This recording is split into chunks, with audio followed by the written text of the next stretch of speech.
ବାଲୁଖଣ୍ଡରେ ବାଲି ଚୋରି କାଠ ଚୋରି ଧରି ଏକ୍ସପୋଜ ହେବା ପରେ ଅଧିକାରୀମାନେ ସଚେତନ ହେବା କଥା, କିନ୍ତୁ ରେଞ୍ଜର ବିଟ୍ ହାଉସ୍ ଅଧିକାରୀ ସୁରକ୍ଷା ଅଧିକାରୀ ସମସ୍ତେ ଆରାମ କରୁଛନ୍ତି ନା ସେମାନେ କେବେ ବୁଲିଛନ୍ତି ନା ପଇଁତରା ମାରୁଛନ୍ତି। ପୁରୀ କୋଣାର୍କ ମେରାଇନ୍ ଡ୍ରାଇଭ୍ ରାସ୍ତାର ବାଲିଖାଇ କଲେଜ ନିକଟରେ ଅଚାନକ ବଡ଼ ବଡ଼ ଟ୍ରକ୍ ପଶି ବଡ଼ ବଡ଼ ପାଇପ୍ ଢାଳୁଥିବାର ଦୃଶ୍ୟ ଦେଖିବାକୁ ମିଳିଲା। ସେ ଜାଗାରେ ଏତେ ସଂଖ୍ୟକ ପାଇପ୍ ଗଦା ହୋଇଛି ଯେ ନିଶ୍ଚୟ ଏକ ବଡ଼ ପ୍ରୋଜେକ୍ଟ କାମ ହିଁ ହୋଇଥିବ। ଅଭୟାରଣ୍ୟ ହରିଣମାନଙ୍କ ଚଲାପଥ ଏତେ ସଂଖ୍ୟାରେ ଗାଡ଼ି ପଶିଲେ ପରିବେଶ ନଷ୍ଟ ସହ ପରିବେଶ ଉଲ୍ଲଂଘନ ମଧ୍ୟ ହେଉଛି।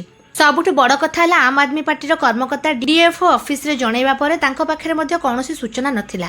ସେ ଆମଠୁ ଜାଣିବାକୁ ପାଇଲେ ଯେ ଅଭୟାରଣ୍ୟରେ ଏତେ ସଂଖ୍ୟକ ପାଇପ୍ ଥୁଆ ହୋଇଛି। ସତେ କି ଏହା ଏକ ଗୋଦାମ?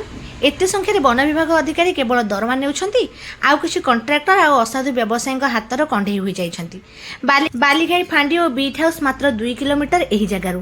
ଏହି ପାଇପ୍ ରହିବା ଦ୍ୱାରା ନିରୀହ ହରିଣମାନେ ଚରି ପାରୁନାହାନ୍ତି ଓ ବନ୍ୟପ୍ରାଣୀ ଆଇନ ଉଲ୍ଲଂଘନ ମଧ୍ୟ ହୋଇଛି।